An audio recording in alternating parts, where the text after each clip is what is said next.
the royals. They got into issues that I think maybe have ruffled their feathers.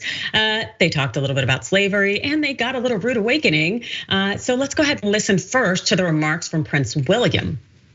I strongly agree with my father, the Prince of Wales, who said in Barbados last year that the appalling atrocity of slavery forever stains our history. I want to express my profound sorrow. Slavery was abhorrent, and it should never have happened. Oh, it's interesting since I know that whole British Empire was a huge participant when it came to slavery. So it's too bad we couldn't get an apology out of it. But let's go ahead and see what CNN had to say. They said that the Duke's remarks came a day after a small group of anti-monarchy protesters gathered in the Jamaican capital of Kingston to demand an apology from Britain. Some chanted apology now, reparations now, while others carried posters and placards reading apologize and let's get current, let's get rid of the rule of the Queen. Here is a clip of some of those protesters. Apologies now, reparations now. Protesters demanding the British government pay reparations for slavery and apologize. Despite the protests, William and Kate were welcomed by many across Jamaica. The couple playing soccer and joining in as locals played the drums. Yeah, but definitely don't let that cute little they were welcomed and they were embraced to fool you, because Jamaica let them know that it's not here for the Queen's rule anymore. When the Prince and Kate had met with the Prime Minister of Jamaica, Andrew Holness, he had this to say. Jamaica is a very free and liberal country, but Jamaica is, as you would see, a country that is very proud of our history, very proud of what we have achieved, and we are moving on, and we intend to attain in short order our development goals and fulfill our true ambitions and destiny as an independent, developed, prosperous country.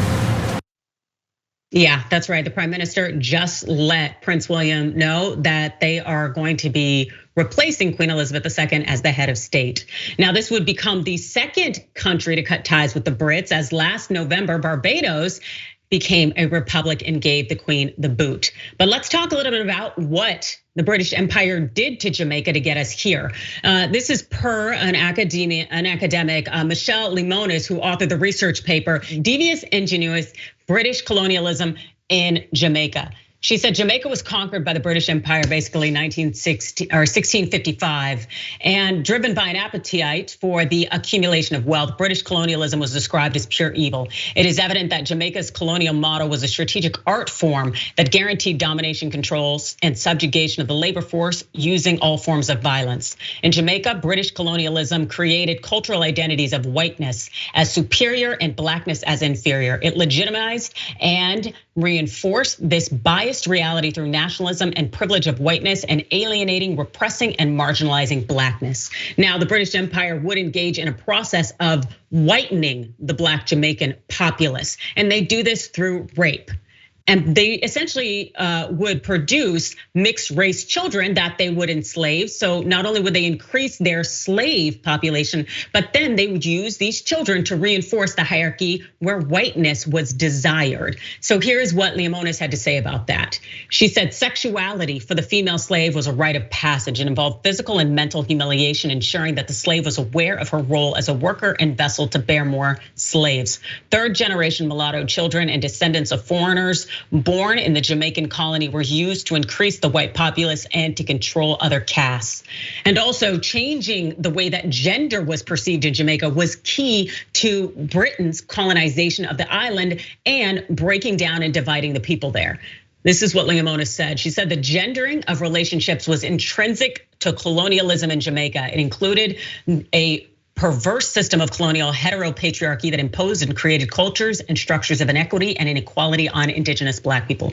Gendering and heterosexuality, the dominant male and submissive female, are imposed at all levels within a society, continually intersecting and reinforced until it becomes the cultural norm. And so by way of using these constructs of race and gender, Britain was able to divide, conquer, and kill a nation. In closing, this is what she says: British colonialism imposed patriarchal ideologies through the construction of unequal gender norms, sex, race, and class, and policies to control its colony. Strategically and simultaneously, British colonialism in Jamaica created systems of violence against the oppressed to maintain authority and control over its colonies. The slaves and their generations in Jamaica have known nothing but violence. For the slave, violence was a rite of passage and a way of life. Today, Black Jamaicans continue to experience poverty, sexism, racism, and gendering, sometimes hidden in the ordinariness of everyday life and creating a sense of powerlessness and self-destruction.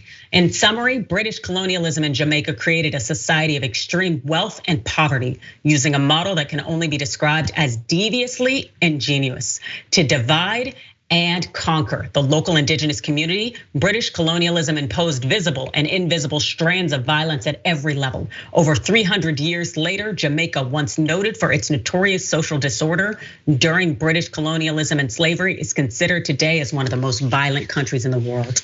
That is what Britain did to Jamaica. But despite that history, some British media pundits are still finding a way to put the blame on Jamaica wanting to leave the Queen behind, of course, by putting it on Meghan Markle, believe it or not. Yeah, claiming she's trying to destroy the Commonwealth. This is insane, absolutely ludicrous, especially given the disgusting history and capitalization and exploitation that the British Empire has done to Jamaica. How does this sit with you, Ben? Yeah, I mean, like there's so many layers to this. Like if you look at anti-gay and anti-trans laws around the world, you'll see this trend of a lot of like white Americans looking at the rest of the world and saying, "Oh, look at those people over there. They're so homophobic or transphobic or whatever." And odds are you can go back to their history and find, oh, they were colonized and these rules were enforced in their populations, and there was extreme colonial efforts, right? Extreme genocidal efforts to embed these cultures and norms into these societies. And like that's just one layer of it. Another layer of it is all of this rests on top of an incredibly long history. Like we have to remember, all of this goes back to even just take a look at Haiti. When the Haitian slaves freed themselves from slavery and literally fought a revolutionary war against the French to maintain their independence, they were forced to pay reparations to France up until just a few decades ago. And this is the reality that has continued for literally hundreds of years with attempts of decolonization and multiple waves of decolonization. There was another wave after Fidel Castro kicked out American businesses from Cuba, and that kicked up like a bunch of countries in the global south looking to them for hope for decolonization. But that decolonization has never really happened. And the call for reparations is, I think, a very, very important and very critical one that should never be ignored, and I think should be at the forefront of this, because it is hundreds of years of not only the extraction of wealth, but the dehumanization of entire populations that both the British colonialism and French colonialism, Belgian colonialism, all of those colonial powers put in place these extreme cultural controls, put in place like extreme apartheid regimes, genocide regimes, and ultimately, now it's coming to a moment where some of these countries are starting to try and free themselves peacefully from this colonial influence. But ultimately, there needs to be a follow-up with reparations, because the impact, the poverty that these countries are experiencing is because of that history of colonialism. Absolutely, yep. They came to those countries, infiltrated them, broke them down, and broke those people's spirits, took everything from them and continued to benefit from it to this very day. So if Prince William can't apologize, he at least needs to cut a check. But it definitely is something that needs to end, and it needs to in some way be ameliorated through a payback. Reparations are necessary.